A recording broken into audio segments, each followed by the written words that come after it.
Hello everyone, welcome back to another video. So in this video, we are going to talk about the motion of charged particle in uniform magnetic field. कि एक charged particle को अगर आप एक uniform magnetic field में छोड़ोगे तो क्या क्या हो सकता है और क्या क्या पॉसिबिलिटीज़ हैं।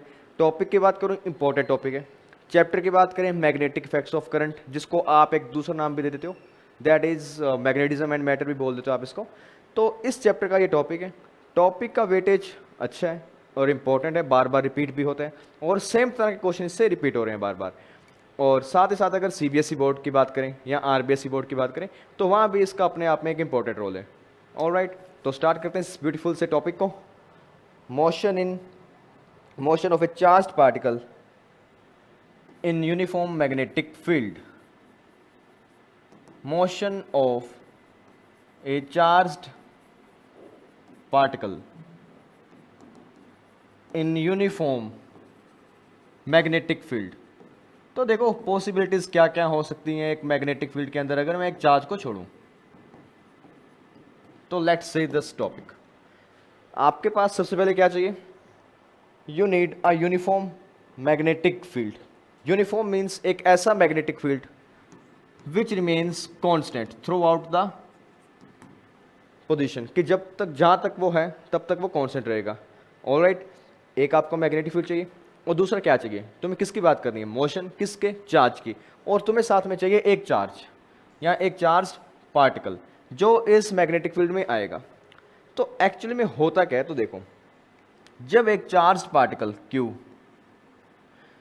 मान लो उसके पास कुछ वेलोसिटी है V, ऑलराइट, वो किसी भी एक ऐसे रीजन में एंटर करते हैं जहां पर मैग्नेटिक फील्ड प्रेजेंट है। एक ऐसे रीजन में एंटर करे जहां पर एक मैग्नेटिक फील्ड प्रेजेंट है, तो वो अपने आप पर एक फोर्स एक्सपीरियंस करता है।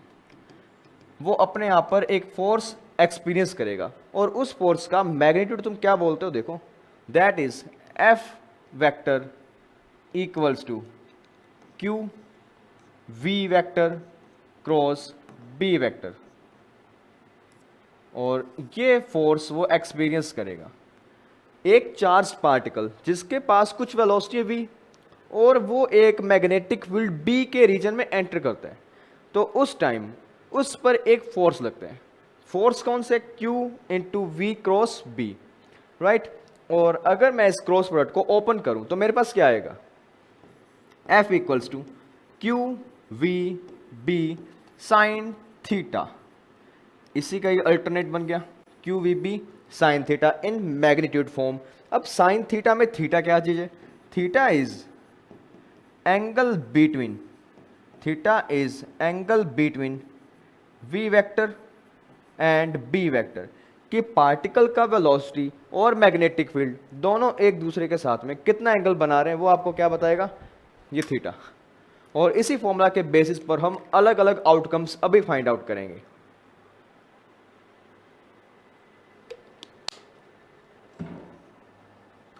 तो करते हैं शुरू। सबसे पहले मुझे आइडिया हो गया कि फोर्स कितना लगेगा, क्यू वी क्रॉस पी, और इसी के बेसिस पर मैं अलग अलग ओरिएंटेशन पर अलग अलग आउटकम्स निकालूंगा फोर्स के। तो सबसे पहले स्टार्ट करते हैं case number 1। Case 1, if particle is at rest. अगर पार्टिकल रेस्ट पर है, रेस्ट का मतलब उसका वेलोसिटी कितना है? 0। तो होगा क्या इस टाइम? देखो, इफ पार्टिकल एट रेस्ट, एक चार्ज पार्टिकल तुम्हारे पास है Q, उसके पास जो वेलोसिटी है वो है 0, और मान लो उसके अराउंड आपने एक मैग्नेटिक फील्ड जनरेट कर दिया। बिल्कुल, तो बताइए क्या होगा? अब मेरे पास फॉर्मूला क्या है? F vector equals to Q into v cross B, या तुम बोल देते हो q v b sine theta. अब इस फॉर्मूला में अगर मैं V को 0 पुट करूं, V को मैंने 0 पुट कर दिया क्योंकि वो गिवन है, तो होगा क्या इसमें? F का आंसर कितना आएगा? 0। It means no force on the particle. It means no force on the particle. अगर पार्टिकल रेस्ट पर है और पूरे का पूरा मैग्नेटिक फील्ड उसके अराउंड है, तो उस पार्टिकल पर कितना फोर्स लगेगा? That is 0। Means no force on particle. No force on particle, particle जैसा है वो वैसा ही रहेगा अपनी जगह पर, उसको फील ही नहीं होगा कि वो मैग्नेटिक फील्ड में आया है, उसको कोई फोर्स फील नहीं होगा। क्यों? क्योंकि वो वेलोसिटी जीरो दिखा रहा है, वेलोसिटी जीरो लगाओगे तो फोर्स भी आपका जीरो आएगा, because force depends upon velocity. Simple सी बात, साफ सी बात, इट मीन्स फोर्स जीरो। तो इस केस में आपके पास कोई आंसर नहीं आएगा। अब आगे बात करते हैं next, case two. Case two देखो कितना प्यारा सा केस है। If particle's velocity is along or opposite to the direction of magnetic field, to the direction of magnetic field, कि एक ऐसा केस जिसमें वेलोसिटी तो आ गई बट वेलोसिटी किस तरीके की है, एक बार में तो मान लो वेलोसिटी की डायरेक्शन और मैग्नेटिक फील्ड की डायरेक्शन दोनों की सेम, दूसरे केस में वेलोसिटी की डायरेक्शन उल्टी और मैग्नेटिक फील्ड उसके ऑपोजिट। एक केस ये और एक केस ये, इन दोनों केस में हम आउटकम चेक करेंगे क्या होगा। Let's check the outcome. तो पिछले केस में क्या देखा, वेलोसिटी जीरो, तो कुछ नहीं होगा। इस केस में वेलोसिटी देंगे बट थीटा पर एक कंडीशन लगाएंगे कि इस केस में थीटा पर आप लिमिट लगा दोगे, या तो वो जीरो होगा या पाई होगा। तो इसमें भी एक केस लगाते हैं कि when v is parallel to b, velocity और मैग्नेटिक फील्ड दोनों पैरेलल हैं। सपोज करो ये एक मैग्नेटिक फील्ड, बिल्कुल, और मैग्नेटिक फील्ड यहां से स्टार्ट हुआ, इस लाइन के बाद मैग्नेटिक फील्ड स्टार्ट हो रहा है और मैग्नेटिक फील्ड की डायरेक्शन है इस तरफ।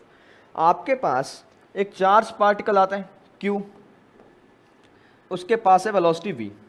जब तक वो मैग्नेटिक फील्ड रीजन से आउट है उसको बिल्कुल फील नहीं होगा कि उसके ऊपर उसके आसपास कुछ फोर्स लग रहे हैं।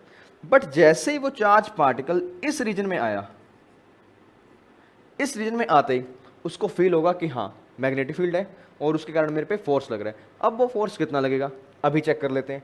मेरे पास फोर्स का फॉर्मूला है F equals to QVB sine theta. बिल्कुल, थीटा क्या था, V और B के बीच का एंगल। मेरे इस केस के अंदर वेलोसिटी मैग्नेटिक फील्ड दोनों एक डायरेक्शन में है, एक डायरेक्शन में है, then theta will be equal to zero. अगर थीटा आपके पास जीरो है तो साइन थीटा कितना होता है आपके पास, sine zero will be equal to zero. तो इस केस में आपके पास फोर्स कितना बन गया, दैट इज जीरो। मतलब पार्टिकल जैसे आ रहा है वैसे निकल जाएगा, उस पर नेट फोर्स कितना लगेगा, जीरो। हालांकि उसके पास वेलोसिटी है, वेलोसिटी जीरो नहीं है इस बार, बट इस बार साइन थीटा जीरो कर रहा है उसको। तो जैसे आया वो वैसे का वैसे यहां से निकल जाएगा without getting deflected. No deflection, no deflection, ना कोई डिफ्लेक्शन होगा और वेलोसिटी भी रहेगी as it is same, same velocity. और ये तुम्हारा रिजल्ट हो जाएगा। अब इसके ऑपोजिट केस देखते हैं एक बार फिर से। ये था ए केस, अब मैं बी में क्या एज्यूम करता हूं, बी केस मेरा ये रहा कि वेलोसिटी और मैग्नेटिक फील्ड दोनों एक दूसरे के उल्टी डायरेक्शन में, कि मतलब आप यूं मान लीजिए इस बार ये मैग्नेटिक फील्ड, बिल्कुल ये मैग्नेटिक फील्ड उसकी डायरेक्शन आपके पास है। सामने से आया एक चार्ज जिसके पास वेलोसिटी v, और v वेक्टर तो मैं शो कर रहा हूं बट उसका मोशन है इस तरफ। बिल्कुल, you can see clearly magnetic field के डायरेक्शन और चार्ज का मोशन दोनों ऑपोजिट है। इट मीन्स इस केस में आप बोल सकते हो कि theta is equals to pi. Theta pi है तो आपके पास साइन पाई क्या बन जाएगा, जीरो। साइन पाई आया zero, it means the force on the charged particle will be F equals to QVB sine theta, यानी साइन पाई तुम्हारे पास जीरो, तो फोर्स कितना लगेगा, जीरो। इस केस में अगेन जैसे चार्ज पार्टिकल एंटर करेगा एज इट इज चुपचाप निकल कर भाग जाएगा, जैसे आया वैसे चलेगा विदाउट गेटिंग डिफ्लेक्टेड। दोनों केस में यही पॉसिबिलिटी है, चाहे वो डायरेक्शन में आए चाहे वो ऑपोजिट आए, जैसे आएगा वैसे का वैसे निकल जाएगा, उस पर कोई फोर्स नहीं लगेगा without getting deflected. Case number 2 completed. Now move on to the third case. इनको ज़्यादा स्टडी हम करते नहीं, क्यों? क्योंकि रिजल्ट ही नहीं आपके पास आ रहा ना, आपके पास फोर्स जीरो है, अब आप क्या ही बात करोगे उसके ऊपर, क्योंकि चार्ज तो पहले आ ही रहा था, जो तुमने बात करनी थी वो कर ली चार्ज पर। चार्ज की वेलोसिटी v थी, चार्ज अंदर आया और चार्ज जैसे निकला उतनी वेलोसिटी से वो बाहर आ गया, it means no change in the velocity और कोई फोर्स नहीं लग रहा। अब तुम क्या ही बात करोगे इस पर कि इसका मोशन कैसा होगा, वो तुम्हें पता लग गया अनडिफ्लेक्टेड है। अब बात करते हैं कुछ इंटरेस्टिंग केस की, केस नंबर 3। केस नंबर अगर 3 की मैं बात करूं, केस नंबर 3 इंपॉर्टेंट भी है, इंटरेस्टिंग भी है और यहां से कुछ फॉर्मूलाज भी निकल कर आते हैं। केस नंबर 3 एक स्पेशल केस है, when v vector is perpendicular to b vector, कि जिस केस के अंदर वेलोसिटी और मैग्नेटिक फील्ड दोनों परपेंडिकुलर हों उस टाइम क्या होगा। देखो मैं एक केस बना रहा हूं, ये मैंने ड्रॉ किया एक मैग्नेटिक फील्ड, मैग्नेटिक फील्ड की direction into the plane, alright, ये एक मैग्नेटिक फील्ड का एरिया। अब हुआ क्या, तुम्हें साफ साफ दिखाई दे रहा है कि मैग्नेटिक फील्ड की डायरेक्शन है इनटू द प्लेन, यानी अगर ये मेरा मार्कर है ना, तो इस मार्कर का जो निब वाला पार्ट है वो आपको बता रहा है मैग्नेटिक फील्ड की डायरेक्शन को।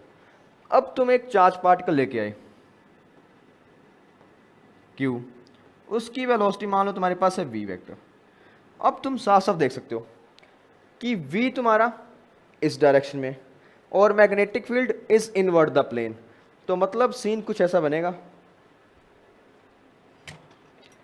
कि ये तुम्हारा मैग्नेटिक फील्ड का डायरेक्शन, ये तुम्हारा v, दोनों के बीच में अगर तुम एंगल चेक करो that will B 90 degree, v अंदर की तरफ है, वेलोसिटी इस तरफ, दोनों के बीच में एंगल 90। इट मीन्स वहां पॉसिबिलिटी क्या होगी कि इस बार फोर्स लगेगा, इस बार फोर्स लगेगा।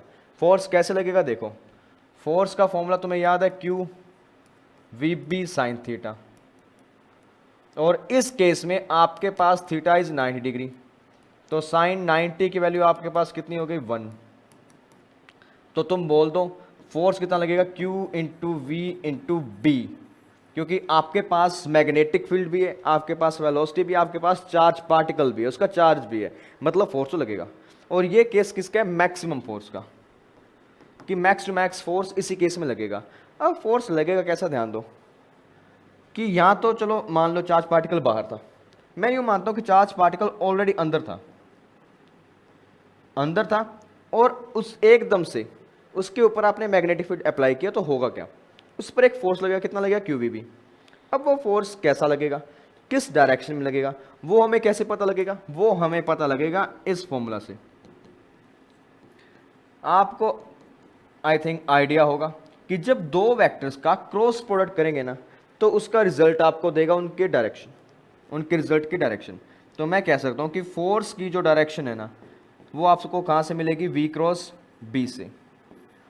और दो वेक्टर्स का तुम डॉट प्रोडक्ट का क्रॉस का डायरेक्शन निकालते हो तो कैसे करते हो, राइट हैंड उठाते हो, तुम्हारा जो पहला वेक्टर है V, उसकी डायरेक्शन में तुम लेके जाते हो फिंगर्स को, और इस वे में लेके जाते हो कि तुम्हारा जो दूसरा वेक्टर है वो तुम्हारी पाम से रिलीज हो रहा हो, और तुम्हारा जो थंब है ना वो बताता है तुम्हें रिजल्टेंट की direction, like A cross B equal to C, कुछ इस तरीके से।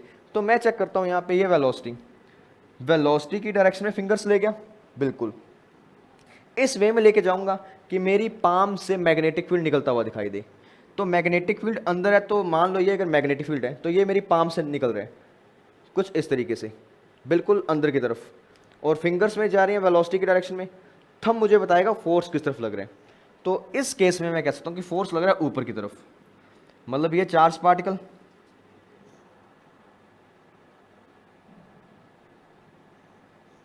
ये चार्ज पार्टिकल, इस पर लगा फोर्स अंदर की तरफ, ऊपर की तरफ लग गया। अब फोर्स ऊपर की तरफ लगेगा, ये पार्टिकल सीधा जाना चाहते हैं, फोर्स लग रहा है ऊपर, तो ये कहीं ना कहीं टर्न करेगा हल्का सा, ये करेगा हल्का सा टर्न करते हैं, मान लो वो इस पॉइंट पर आया, इस पॉइंट पर मैं बोलता हूं उसकी वेलोसिटी की डायरेक्शन ये हो गई, ठीक है। अब यहां चेक करो V वेक्टर, बिल्कुल पाम से मैग्नेटिक फील्ड निकल रहा है, तो फोर्स इस तरफ, ये आपका फोर्स, तो इस केस में तुम देख रहे हो कि फोर्स लग रहा है अंदर की तरफ, ठीक है, तो मतलब पार्टिकल और बेंड होगा, पार्टिकल चल रहा था वो हल्का सा और बेंड हुआ, वो आ गया यहाँ पर। यहाँ पर मैं लिखता हूँ कि उस पार्टिकल की वेलोसिटी इस डायरेक्शन में। मैं अगेन चेक करता हूँ कि ये v और मैग्नेटिक फील्ड नीचे की तरफ, तो फोर्स लग रहा है अंदर की तरफ, तो मतलब अगेन वो रोटेट करेगा। तो ऐसे करते करते जब वो यहाँ पर आएगा तब भी आप उसके बारे में यही बात करते हो कि उसका फोर्स अगेन इस तरफ लग रहा है by using right hand rule. तो ऐसे करते करते मैं देखता हूँ कि पार्टिकल जो है ना आपका, वो एक सर्कुलर पाथ के अंदर कंटिन्यूसली रेवोल्यूशन कर रहे हैं। पार्टिकल एक सर्कुलर पाथ में घूमेगा और हमेशा जो उस पर एक फोर्स लग रहा है ना F, वो एक पॉइंट की तरफ लग रहे हैं। ये फोर्स, ये फोर्स, ये फोर्स, ये फोर्स, सब के सब इस पॉइंट की तरफ लग रहे हैं, जिसको हम बोलते हैं सेंटर। सेंटर किसका? इस पूरे सर्कुलर पाथ का सेंटर। और यही इसकी ब्यूटी है कि जब आप एक चार्ज पार्टिकल को 90 डिग्री एंगल पर एक मैग्नेटिक फील्ड में छोड़ते हो ना, तो वो सर्कल बनाता है, एक वो सर्कल बनाता है। और क्यों बनाता है? उस पर फोर्स लग रहा है QVB। This is the beauty of this topic. वो एक सर्कल बनाएगा। अब सर्कल बन गया, बट हमें यहाँ तक नहीं रुकना कि सर्कल बन गया, हमें और बातें करनी है। सर्कल की रेडियस क्या होगी, सर्कल का टाइम पीरियड क्या होगा, सर्कल की रेवोल्यूशन की फ्रीक्वेंसी क्या होगी, राइट, सब बातें करेंगे। और कुछ ये तो हो गए स्कूल लेवल के टॉपिक्स। अगर आप थोड़ा सा इसको अप करेंगे, मेंस एडवांस तक बातें करें, फिर आप बात करते हो कि कितना टाइम वो अंदर रहा, उसके बाद में भी तुम बातें करते हो कि डिफ्लेक्शन कितना होगा पार्टिकल का, वो सब बातें हम यहाँ करेंगे।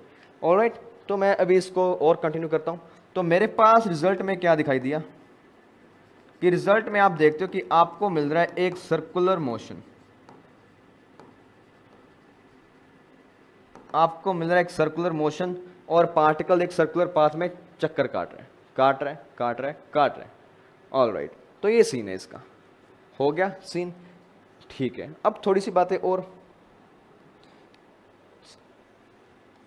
सबसे पहला point, radius of circular path. Radius of circular path क्या होना चाहिए? देखो फटाफट,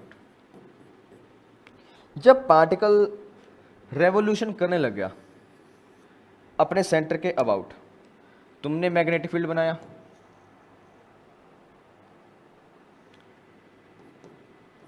ये बना दिया, इसमें फिर तुम चार्ज पार्टिकल का मोशन दिखा रहे हो कि एक चार्ज पार्टिकल वो एक सर्कल फॉर्म में रोटेट कर रहे हैं, उसका सेंटर O।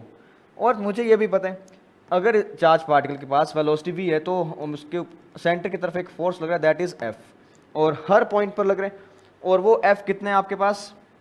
QVB। बिल्कुल। दूसरी बात, किसी भी सर्कुलर मोशन में हमेशा ड्यूरिंग सर्कुलर मोशन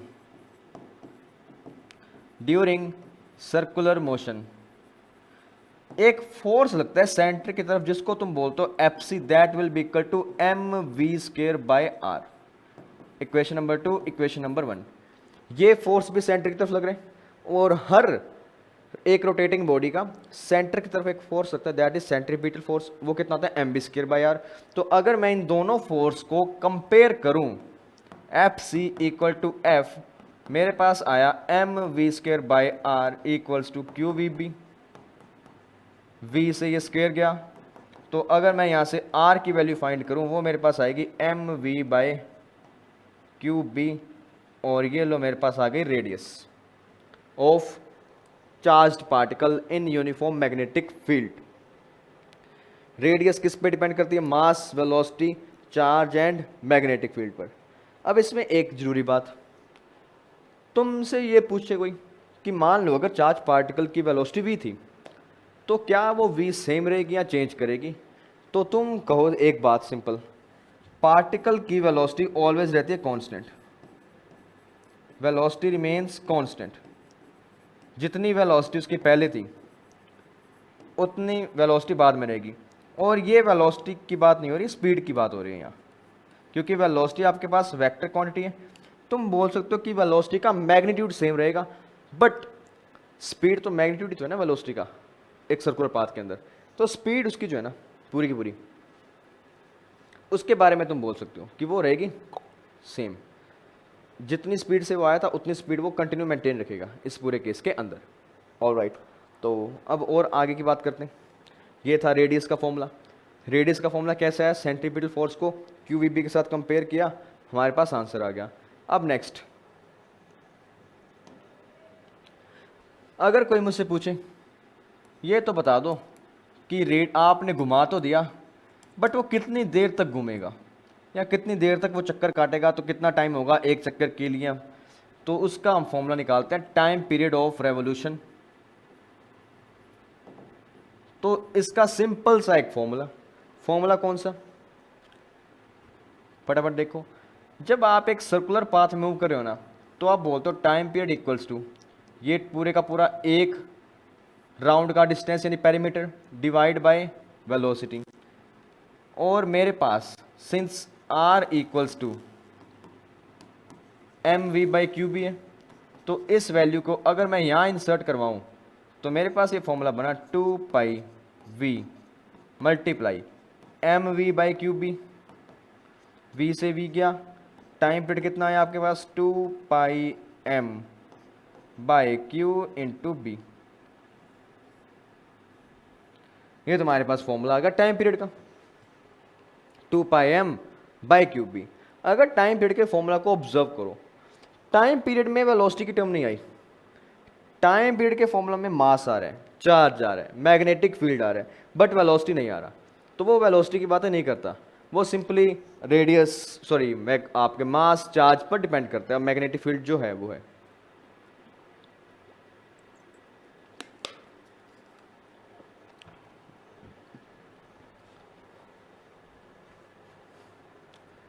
ठीक है, ये तो बात है टाइम पीरियड की। अगर टाइम पीरियड आपने देख लिया तो फ्रीक्वेंसी भी देख लेते हैं। अब फ्रीक्वेंसी क्या होगी, फ्रीक्वेंसी का फॉर्मूला आई होप आपको आता होगा, frequency f equals to 1 upon time period. तो टाइम पीरियड का रिवर्स कर दो, वो कितना आएगा आपके पास q B by 2 pi m, मामला खत्म। ये आ गया फ्रीक्वेंसी ऑफ 1 रेवोल्यूशन। अगर तुमसे पूछे एक रेवोल्यूशन का टाइम कितना है, इतना, 2 का पूछे कितना है इंटू 2, 3 का पूछे 3 मल्टीप्लाई कर दो, 4 का पूछे 4 मल्टीप्लाई कर दो, टाइम पीरियड तुम्हारे पास है, मल्टीप्लाई करते जाओ, आंसर निकालते जाओ। तो ये था पूरे का पूरा ओवरव्यू किसका, जब एक पार्टिकल सर्कुलर पाथ में मूव करेगा, कब करेगा, जिस केस में आपके पास थीटा 90 बनेगा, मैग्नेटिक फील्ड और वेलोसिटी के बीच में अगर 90 डिग्री एंगल बन रहा है, उस टाइम तुम बोलते हो कि चार्ज पार्टिकल एक सर्कल पाथ में चक्कर काट रहा होगा। ठीक है, ये सारे का सारा सिस्टम था इसका। अब इसके बारे में कुछ एडिशनल बातें, एडिशनल बातें क्या देखो, एडिशनल में देखो time spent in magnetic field, time spent in magnetic field. तो मान लो मेरे पास ये मैग्नेटिक फील्ड का रीजन है, ये मैग्नेटिक फील्ड का रीजन, ऑलराइट। एक चार्ज पार्टिकल आया यहां से, उसके पास वेलोसिटी थी v, मुझे साफ साफ दिखाई दे रहा है कि चार्ज क्यों है, वेलोसिटी भी है, तो फोर्स लगेगा ऑब्वियस है। और फोर्स कौन सा लगेगा, और दोनों 90 डिग्री पर है तो फोर्स लगेगा वो रोटेशन वाला, वो सर्कल पाथ में रोटेट करवाएगा। तो होगा क्या, चार्ज पार्टिकल एंटर करेगा तो वो एक सर्कुलर पाथ बनाएगा बनाएगा बनाएगा बनाएगा बनाएगा, और धीरे धीरे वो क्या करेगा, टर्न करेगा, टर्न करेगा, वो यहाँ से निकल कर बाहर आ जाएगा, वो कुछ इस वे में आपके अंदर जाएगा। एक बार इस डायग्राम को दोबारा बनाते हैं, आएगा आएगा सर्कल में घूमेगा घूमेगा घूमेगा घूमेगा और वापस निकल जाएगा। ठीक है जी, निकल गया। अब तुमसे ये पूछेगा कि अंदर तो आ गया और उसके बाद वो निकल गया, नाउ टेल मी कि वो कितनी देर अंदर रहा होगा, नाउ टेल मी वो कितनी देर अंदर रहा होगा। तो वो हम कैसे फाइंड आउट करेंगे, तो देखो मुझे ये बात पता है कि यहाँ कहीं उसका सेंटर भी होगा O, ऑलराइट। अगर सेंटर O होगा कहीं भी, तो ये उसका निकलने का पॉइंट, ये उसका अंदर आने का पॉइंट, दोनों के बीच में कोई एंगल होगा अल्फा, कि मतलब वो यूँ मान लो वो एक आर्क बना रहा होगा और उस आर्क का जो एंगल होगा वो होगा अल्फा। और अगर मान लो तुम्हें एंगल पता है तो तुम इजीली टाइम बता सकते हो। कैसे? फॉर कंप्लीट रेवोल्यूशन, यानी अगर वो रेवोल्यूशन पूरा करता एक पूरे रेवोल्यूशन के लिए, तुम ऑलवेज बोलते हो टाइम है तुम्हारे पास 2πm/3 बिल्कुल। एक रेवोल्यूशन में कितना एंगल है? 2π। और अगर तुमसे ये पूछे, मतलब मैं बोल सकता हूं कि 2π एंगल कवर अप करने के लिए टाइम कितना लगा? इतना। अगर एंगल 1 डिग्री हो उस केस में तुम्हारे पास टाइम कितना होगा? 2πm/3 into 1/2π। और अगर तुमसे पूछे फॉर अल्फा एंगल, कि अगर तुम्हारा charge particle alpha angle rotate कर रहा है तब बताओ, तब तुम बोल दो T equals to 2πm/3 into 1/2π into alpha. 2π cancel, तुम्हारा आंसर बना अल्फा m/q इंटू बी। लो, ये उसका फॉर्मूला कि कितनी देर तक वो चार्ज पार्टिकल अंदर रहा मैग्नेटिक फील्ड के। और जैसे तुमसे पूछे कि वो मान लो अगर उसकी स्पीड v थी तो वो जब बाहर आएगा उसकी स्पीड क्या होगी, तो अगर वो v से एंटर करता है वो बाहर भी v से ही आएगा। हो सकता है डायरेक्शन चेंज हो जाए, डायरेक्शन चेंज होगी तो वेलोसिटी भी चेंज होगी, बट मैग्नीट्यूड सेम रहेगा, बट मैग्नीट्यूड सेम रहेगा। जैसे आएगा वैसे निकल जाएगा चुपचाप। ओके, तो ये सारी की सारी बातें हैं। और इसमें और भी बहुत बातें होती हैं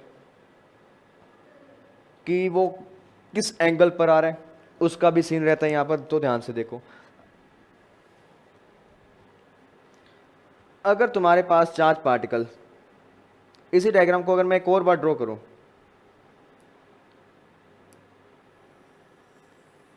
तो इसमें दोबारा देखो,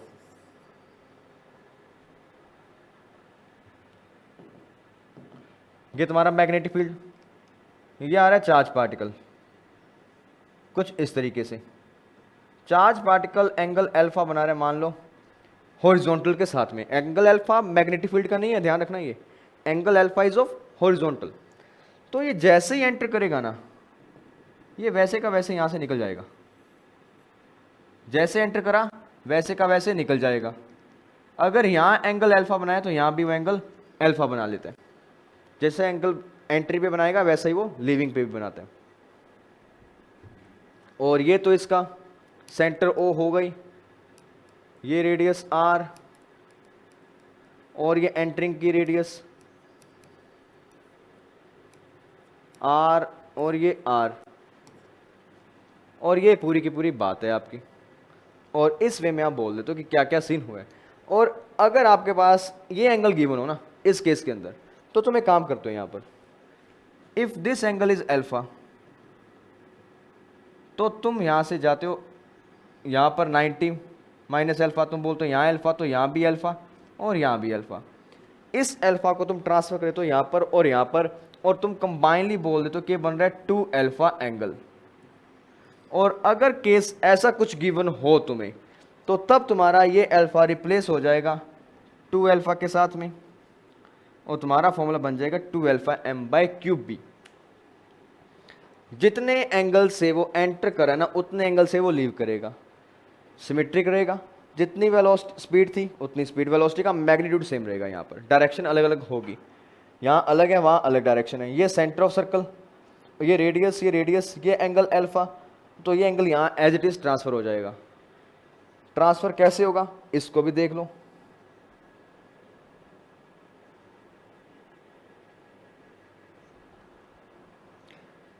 अगर ये एंगल अल्फा है तो मैं यहाँ पर एक लाइन ड्रॉ करूँ, ये एंगल भी क्या होगा? अल्फा। ये वाली वेलोसिटी का वेक्टर और ये दोनों है परपेंडिकुलर, तो ये हो जाएगा आपके पास कंप्लीट अल्फा, ये अल्फा, तो ये 90 माइनस अल्फा, और फर्दर ये ट्रांसफर होने के बाद आपके पास अल्फा बन गया।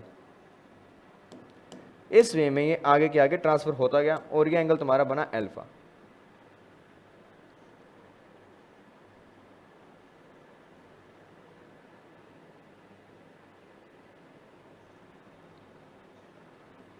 और ऐसा कुछ सीन यहाँ पे आपके पास रहता है, पूरे का पूरा time spent in magnetic field. तो टाइम स्पेंट की बातें होगी। अब एक और जरूरी बात, deflection of particle, deflection of particle in magnetic field, कि मैग्नेटिक फील्ड के कारण पार्टिकल अपनी जगह से कितना डिफ्लेक्ट हो गया। तो देखो मैग्नेटिक फील्ड बनाता हूं सबसे पहले मैं ये एक मैग्नेटिक फील्ड का region, magnetic field completely uniform है, बिल्कुल मैग्नेटिक फील्ड कंप्लीटली यूनिफॉर्म। एक चार्ज आया क्यू आ गया, अब ये क्यू एंटर करेगा, ऑब्वियस बात है एंटर करेगा तो ये बनाएगा एक रेडियस, या एक कह लीजिए एक सर्कुलर पाथ में चलेगा। अब ये सर्कुलर पाथ में चलेगा ना, तो होता क्या इसके साथ में, कई बार, जरूरी नहीं है कि हर बार ये एज इट इज ये चार्ज पार्टिकल आपका हर बार ऐसे की ऐसे निकल जाए, जरूरी नहीं होता कि हर बार ऐसे निकले, कई बार इसकी रेडियस बड़ी भी हो सकती है, या फिर और बड़े कर्वेचर बना सकते हैं, कर्वेचर ही कैसे भी बना सकते हैं। सपोज करो अगर इसका कर्वेचर बहुत ज़्यादा बड़ा हो कि ये कंप्लीटली अपना टर्न बैक नहीं कर पा रहा, अपना टर्न बैक नहीं कर पा रहा, तो उस केस में डिफ्लेक्शन वगैरह क्या होगा। तो डिफ्लेक्शन का मतलब यहाँ पे क्या है, तो देखो मेरे कहने का मतलब कि अगर पार्टिकल कर्व बहुत बड़ा है, पार्टिकल यहाँ से एंटर करते हैं, कर्व आया आया आया आया, इस रीजन के बाद में मैग्नेटिक फील्ड खत्म हो गया। यहाँ तक तुम बोल सकते हो कि वो सर्कल का एक पार्ट फॉलो कर रहा था, बट उसके बाद मैग्नेटिक फील्ड खत्म हो गया, मैग्नेटिक फील्ड खत्म हो गया तो फोर्स लगना क्या होगा, खत्म। तो पार्टिकल यहाँ से निकलते ही जिस स्पीड से वो आया था एज इट इज यहाँ से निकल जाएगा और वो यहाँ पर एक एंगल बनाएगा अल्फा, और वो यहाँ पर एक एंगल बनाएगा अल्फा, ठीक है बना लिया। मान लो कि इस पूरे जो आर्क का सेंटर ओ यहां पर कहीं होगा, बिल्कुल आपको गिवन है कि ये जो आपका मैग्नेटिक फील्ड है वो डी डिस्टेंस तक प्रेजेंट है। तो यहां से मैं अगर लाइन ड्रॉ करूं, एक यहां पर एक यहां पर, तो ये किसको बताएगी आपका रेडियस, और ये भी किसको बताएगा रेडियस को, बिल्कुल। अगर ये एंगल अल्फा है ना, तो ये एंगल भी पूरे का पूरा बन जाता है alpha with the help of geometry, ये एंगल बन गया अल्फा। मुझे क्या फाइंड करना है यहां पर कि एक पार्टिकल कितने एंगल से डिफ्लेक्ट हुआ, यानी डिफ्लेक्शन में एंगल। दूसरी बात, एक तो डिफ्लेक्शन फाइंड करूंगा कि पार्टिकल कितना डिफ्लेक्ट हो गया वेलोसिटी के चक्कर में, दूसरा मैं चेक करूंगा कि पार्टिकल ने वर्टिकली कितना डिस्प्लेसमेंट किया, यानी ये वाई डिस्प्लेसमेंट वर्टिकली कितना हुआ है। सबसे पहले एंगल अल्फा, उसके बाद में मैं वर्टिकल डिस्प्लेसमेंट चेक करूंगा। ये दो बातें कई बार आपसे एग्जाम में पूछी गई है, जेई मेन में, बोर्ड का कोई लेना देना नहीं है इन बातों से, ये मेंस के टॉपिक है। तो अब देखते हैं क्या होगा इस केस के अंदर। तो ज्योमेट्री लगाते हैं, मैं यहां पर एक परपेंडिकुलर ड्रॉ कर रहा हूं, कर दिया परपेंडिकुलर। अगर ये पार्ट की लेंथ डी, तो इसकी लेंथ भी कितनी हो जाएगी आपके पास d. In this triangle complete, ये एंगल अल्फा, ये आर, तो आप बोल सकते हो कि यहां से यहां तक की हाइट कितनी होगी आपके पास आर कोस अल्फा, बिल्कुल। एक तो ये बात आ गई सामने, तो मैं एक बात कह सकता हूं कि मेरे पास जो वर्टिकल डिस्प्लेसमेंट आ रहा है वाई, वो अगर मैं यहां दिखाऊं तो वो ये चीज़ है, तो मुझे साफ साफ दिखाई दे रहे हैं। आर में से आर कोस अल्फा माइनस कर दूं तो मेरे पास क्या बचा वाई, और यही मेरा क्या होगा vertical displacement.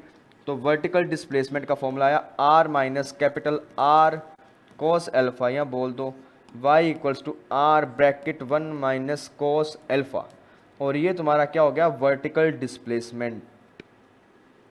This is vertical displacement, vertical displacement आपके सामने आ गया। अब दूसरी बात, तुमसे ये पूछे कोई, ये तो तुमने बता दिया, बट अल्फा किसने दिया था तुम्हें क्वेश्चन में? अल्फा तो तुम्हें दिया ही नहीं, तुम्हें वो देगा मैग्नेटिक फील्ड, तुम्हें देगा वो डिस्टेंस दी, तो अल्फा भी तो फाइंड करो ना। तो अल्फा भी फाइंड कर देते हैं लगे हाथ, अल्फा भी फाइंड कर दूंगा मैं इसी ट्रायंगल से।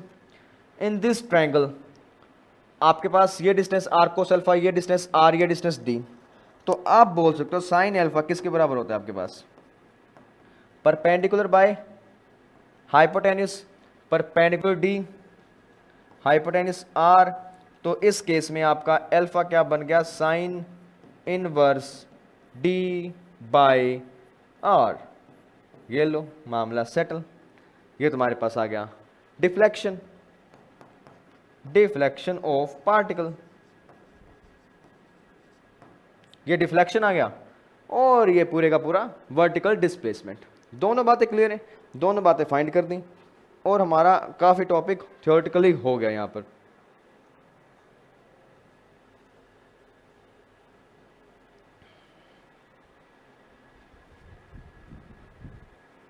कि पार्टिकल आया निकल गया, ये अल्फा यहां आ जाएगा, ये बन गया आर कोस अल्फा, कंप्लीट आपके पास आर था, r minus r cos alpha किया, मेरे पास वर्टिकल डिस्प्लेसमेंट आ गया। दूसरा ये फॉर्मूला यूज किया, मेरे पास डिफ्लेक्शन आ गया। तो that was all about this complete system. तो जब आपके पास थीटा 90 डिग्री है तब हमने रेडियस का फॉर्मूला देख लिया। दूसरी बात टाइम पीरियड का फॉर्मूला देख लिया। तीसरी बात हमने वहाँ चेक कर लिया कि टाइम स्पेंट कितना होगा, फ्रीक्वेंसी भी चेक कर ली। हमने ये भी देख लिया कि डिफ्लेक्शन कितना होगा, और मैंने ये भी देख लिया इसमें टाइम स्पेंट, हाँ डिफ्लेक्शन, सब बातें हो चुकी हैं। और तुम्हारे जो जेईई मेन में क्वेश्चन आते हैं वो सब यहीं से बने होते हैं, इन्हीं टॉपिक से अगल बगल में, राइट। यही फॉर्मूलाज बार बार रिपीट होते हैं, कभी वो अलग चार्ज की बात करता है, कभी अलग चार्ज की, कभी वेलोसिटी चेंज कर देता है, कभी मैग्नेटिक फील्ड, तो तुम इजीली फाइंड आउट कर लेते हो, कोई ज़्यादा वो टेंशन लेने वाली बात है नहीं। अब आते हैं फोर्थ केस में, जो लास्ट केस है। फोर्थ केस भी अपने आप में एक नई कहानी लेकर आता है आपके लिए। तो देखो केस नंबर 4 क्या बोल रहे हैं तुम्हें। वो कहते हैं कि तुम्हारे पास एंगल 0 भी हो गया, तुमने एंगल पाई भी चेक कर लिया, तुमने वेलोसिटी भी 0 चेक कर दी। अब कहते हैं कि एक बार यूँ मान लो ना कि तुम्हारा थीटा कुछ भी हो सकता है, 5 डिग्री, 10 डिग्री, 15, 30, 45, 60, कुछ भी। तो एट एनी थीटा सीन क्या बनेगा? तो देखो ये फॉर्मूला तुम्हारा काम करेगा, ये कॉन्सेप्ट तुम्हारा काम करेगा at any angle theta, at any angle theta. और मेरे केस में जनरली थीटा 0 और 90 के बीच का होता है। उस केस में क्या होगा देखो, एक चीज साफ साफ क्लियर है, F equals to q v b sine theta आपके पास फॉर्मूला है। तो फोर्स तो इतना लगेगा, राइट, फोर्स तो लगेगा, क्योंकि ना वेलोसिटी 0, ना चार्ज 0, ना मैग्नेटिक फील्ड 0, और साथ साथ थीटा भी 0 नहीं हो रहा, और तो साइन थीटा भी कुछ ना कुछ वैल्यू दे देगा, फोर्स लगेगा। अब फोर्स किस वे में लगेगा? तो देखो उसके लिए हमें एक विजुअलाइजेशन करना होगा कि मैं बना रहा हूं एक्सिस को, एक्स वाई जेड, बिल्कुल मैंने एक्सिस बनाई। मैं बोलता हूं मैग्नेटिक फील्ड आपका प्लस एक्स की डायरेक्शन में पॉइंट आउट कर रहे हैं, ठीक है। वेलोसिटी तुम्हारा ये रहा, ये पार्टिकल, ये उसकी वेलोसिटी, यहाँ पे चार्ज पार्टिकल, उसकी वेलोसिटी एंगल थीटा बना रही है विद एक्स एक्सिस। अब तुम साफ कह सकते हो वेलोसिटी मैग्नेटिक फील्ड दोनों में कितने हैं? थीटा। तो ऐसे केस में रिजल्ट क्या आएगा? तो देखो सबसे पहला काम, इसको 2 टुकड़ों में तोड़ दो, यानी 2 कंपोनेंट्स कर दो। तुमने वेलोसिटी के 2 कंपोनेंट्स करे, क्या क्या बनेंगे? एक बनेगा v cos थीटा, एक बनेगा v sin थीटा। 2 कंपोनेंट्स तुम्हारे पास आ गए। तो अब तुम इस पार्ट को छोड़ सकते हो, इन दोनों पर फोकस करो। अगर मैं बात करूं v cos थीटा की, v cos theta, v cos theta की डायरेक्शन और मैग्नेटिक फील्ड की डायरेक्शन दोनों में अगर एंगल की बात करें, दोनों का एंगल, दोनों के बीच का एंगल है 0। इट मींस इसके कारण कितना फोर्स लगेगा? 0। v cos थीटा के कारण जो फोर्स लगेगा वो लगेगा 0। अब बात करते हैं v sin थीटा की। v sin थीटा ऊपर, मैग्नेटिक फील्ड आगे, तो v sin theta and magnetic field b दोनों के बीच में एंगल है आपके पास 90 डिग्री। तो इस केस में तुम्हें साफ साफ पता है कि क्या होता है रोटेशन, सर्कुलर रोटेशन। तो मतलब क्या कि v साइन थीटा चाहेगा कि मैग्नेटिक फील्ड तो मेरे परपेंडिकुलर है, तो मेरा काम तो रोटेशन करवाना है ना। जब वेलोसिटी और मैग्नेटिक फील्ड एक दूसरे के 90 डिग्री पर होते हैं ना, तो होता है रोटेशन। तो वो कहता है कि मैं तो रोटेशन करवाऊंगा, घुमाऊंगा।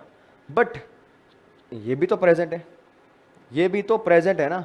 ये कहता है कि ऐसे कैसे रोटेशन करवाएगा, मैं भी तो हूँ, मेरा भी कोई इंपॉर्टेंस है, मेरी भी कोई यहाँ वैल्यू है, मैं भी अपना खेल दिखाऊंगा। तो बात ये कहता है कि मैं रोटेशन करवाऊंगा, ये कहता है नहीं मेरी डायरेक्शन इस तरफ है तो मैं इसको आगे लेके जाऊंगा। तो ऐसे केस में ये कहता है कि आप सर्कल बनाओ, ये कहता है नहीं आप ट्रांसलेशन करो, आप आगे जाओ। तो फिर दोनों आपसी सहमति के साथ में एक ऐसा मोशन करते हैं जिसमें सर्कल भी बन रहा है और वो आगे भी जा रहा है। तो मोशन कुछ ऐसा बनता है आपके पास ये क्यू। तो इस केस के अंदर सारे का सारा सीन लगाओ, V magnetic field beam, force लगेगा अंदर की तरफ, जैसे ही चार्ज आया उस पर फोर्स लगा अंदर की तरफ और वो बनाएगा कई सारे सर्कल्स और आगे की तरफ बढ़ता जाएगा। ऐसे आया ऐसे गया, ऐसे आया ऐसे गया, ऐसे आया ऐसे चला गया, और वो बनाएगा कई सारे सर्कल्स, और सर्कल बनाता बनाता वो चले जाएगा आगे। और इस कंप्लीट मोशन को हम बोलते हैं हेलिकल मोशन। हेलिकल मोशन नाम दे दो, या कई बार इसको बोलते हैं हेलिक्स।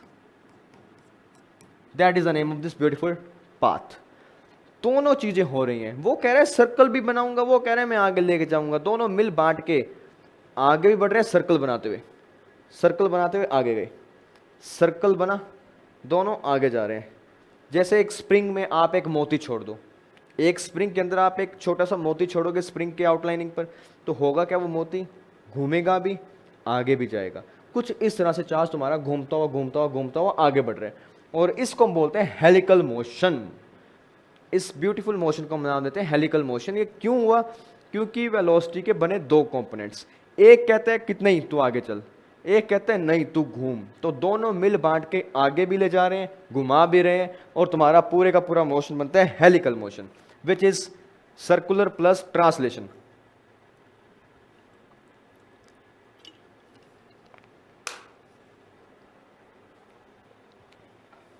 ये पूरे का पूरा सीन है, यहां पे समझ आया।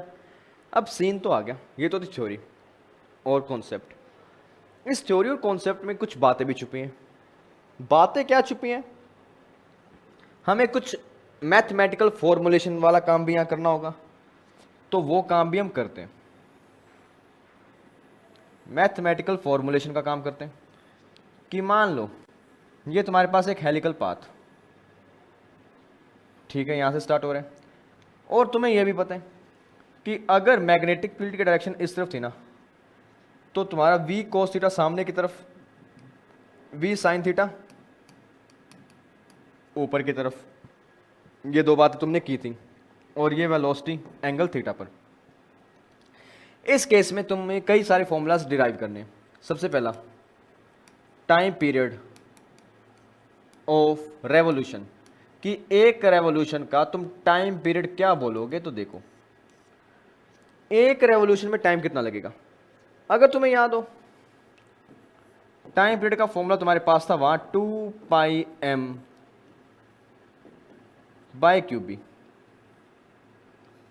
राइट। तो यहां भी वो फॉर्मूला सेम रहेगा, यहां भी वो फॉर्मूला एज इट इज ही रहेगा, 2πm/क्यूब।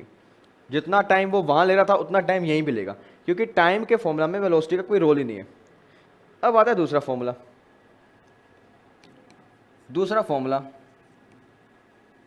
रेडियस ऑफ सर्कल, कि सर्कल की रेडियस कितनी है, बोल दो हेलिक्स की रेडियस कितनी है। रेडियस का मतलब ये जो चक्कर बन रहे हैं ना, इनका रेडियस कितना है, तो देख लेते हैं। रेडियस की बात हो रही है, रेडियस का फॉर्मूला तुम्हें याद होगा पिछले टॉपिक में mv/क्यूब। वहां तो यही था, वहां क्योंकि v वेलोसिटी रोटेट करवा रहा था, बट यहां रोटेशन कौन सा करवा रहा है, v sin थीटा। तो इस फॉर्मूला में आप यहां पुट करोगे v sin theta instead of v। या तुम बोल दोगे v परपेंडिकुलर, कि परपेंडिकुलर कंपोनेंट जो भी है वो ही रोटेशन करवाएगा। ये तुम्हारा फॉर्मूला बनेगा mv sin थीटा by Q b. Next formula इसी के अंदर टाइम हो गया, रेडियस हो गया, और तुम्हारा अगला फॉर्मूला बनता है, जस्ट अ मिनट, हाँ सही है सही है। नेक्स्ट फॉर्मूला तुम्हारा बनता है पिच का। तो थोड़ी सी यहां मैं जगह बनाता हूं। Next formula is of pitch. अब ये शायद तुम्हारे पास पिच नया वर्ड आए, तो देखो पिच होता क्या है। तुम्हें दिखाई देगा सर्कल्स बन रहे हैं कंटिन्यूसली, और हर दो सर्कल के बीच का, हर दो कंसेक्यूटिव सर्कल्स के बीच का जो डिस्टेंस होगा ना बेटा, उसको बोलते हैं pitch. This is known as pitch. यहां से लेके यहां तक का डिस्टेंस, एक स्प्रिंग है आपके पास, स्प्रिंग के पास दो सर्कल लगातार, उन दोनों सर्कल के सेंटर के बीच का डिस्टेंस पिच। तो उस पिच की लेंथ की तुम्हें बात करनी कि पिच कितना होगा। तो पिच के लिए मुझे इतना पता है, एक पिच बनाने के लिए पार्टिकल को एक कंप्लीट रोटेशन करना होगा, और उस कंप्लीट रोटेशन में टाइम कितना लग रहा है, इतना। पार्टिकल की वेलोसिटी कितनी है पिच की डायरेक्शन में, v cos थीटा। तो अब तुम बोल दो distance equals to velocity into time, और यहां पर वेलोसिटी कौन सी यूज करोगे, डिस्टेंस मतलब पिच। यहां तो मैंने फॉर्मूला लिखा कि कैसे निकालूंगा, pitch equals to velocity v cos theta into time 2 pi m by q b b. और इसको तुम हल्का सा मोल्ड कर दो ताकि तुम्हें याद रखना इजी हो। That will be 2 pi m by q b b v cos theta, और ये तुम्हारा पिच का फॉर्मूला।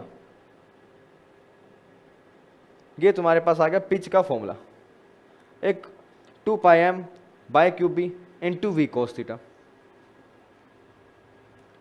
सब बातें हो गई, टाइम पीरियड, पिच, रेडियस, सारे के सारे फॉर्मूलाज हो गए इसके अंदर। और यही पूरे का पूरा सीन रहता है एक चार्ज पार्टिकल के मोशन का, क्योंकि चार्ज पार्टिकल को आपने छोड़ दिया एक मैग्नेटिक फील्ड में, तो क्या होता है वो सब के सब केस देख लिए।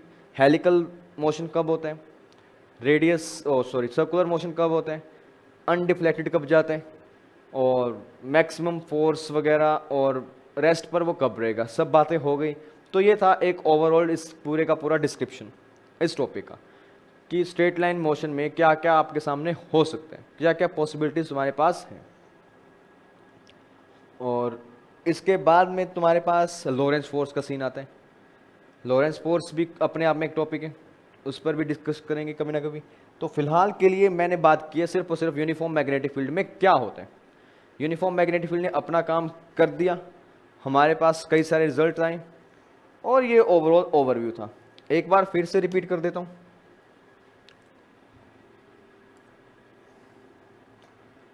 सबसे पहले केस नंबर 1 देखा, उससे पहले हमने सबसे पहले फॉर्मूला निकाला था। फॉर्मूला आपके पास आया q v b sine theta. उसमें केस नंबर 1 व्हेन v 0, अगर वेलोसिटी 0 तो फोर्स कितना होगा 0। सेकंड, व्हेन v इज या तो पैरेलल टू b या फिर और v is anti parallel to b, कि मतलब इस केस में थीटा आपके पास या तो 0 हो जाए या फिर पाई हो जाए। उस केस में तुम क्या बोलते हो, फोर्स कितना लगता है तुम्हारे पास 0। Particle gets parts unaffected, particle passes undeflectedly. Particle जैसे आया वैसे का वैसे चुपचाप निकल जाएगा। Third important case, if theta is 90 degree, उस केस में आपके पास बनता है एक सर्कुलर मोशन, यानी एक सर्कुलर पाथ, और सर्कुलर पाथ का रेडियस आपके पास बनता है r equals to M we by Q B. Radius, time का फॉर्मूला 2πm/cube, फ्रीक्वेंसी का फॉर्मूला QB/2πm, और इसी फॉर्मूलाज को तुम और तरीके से मोल्ड अप भी कर सकते हो। कई बार ना वहाँ पर क्वेश्चन में वेलोसिटी की जगह काइनेटिक एनर्जी, वेलोसिटी की जगह पोटेंशियल डिफरेंस दे देगा, तो वहाँ तुम इस मोमेंटम को रिप्लेस कर देते हो अलग चीज़ों से, तो उस पर भी बात कर लेंगे। ये हो गया। उसके बाद में तुम्हारे पास बचा क्या फोर्थ में,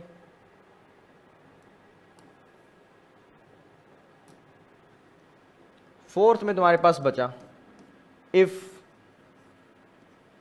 थीटा इज थीटा, मतलब 0 से 90 के बीच में, इफ थीटा इज दिस, तो बनता है आपके पास हेलिकल पाथ। और उस हेलिकल पाथ में तुमने बात की थी रेडियस की, रेडियस के बारे में तुमने बोला mv sine theta by cube B, time के बारे में बोला 2πm/cube, पिच के बारे में तुमने बोला 2πm/cube into v cos theta. ये तुम्हारे फॉर्मूलाज थे इस केस के अंदर, पिच, टाइम और रेडियस की। That was helical path. और इसके बाद में भी तुमने कुछ डिफ्लेक्शन और वर्टिकल डिस्प्लेसमेंट ये सब बातें भी की थी, वो भी फॉर्मूलाज तुम्हारे पास हैं। तो काफ़ी कुछ पढ़ लिया इस वीडियो में। So thank you for watching the video. I hope आपको ये टॉपिक समझ आएगा। अगली वीडियो में इसी टॉपिक के हम क्वेश्चंस करेंगे और स्पेशली PYQs टारगेट करेंगे हम, और कुछ इसी टॉपिक से रिलेटेड कुछ एक्स्ट्रा बातें हैं वो भी कर लेंगे। So alright, thank you for watching the video till now. I hope आपको टॉपिक समझ आया होगा अच्छे से। So keep studying, keep working hard.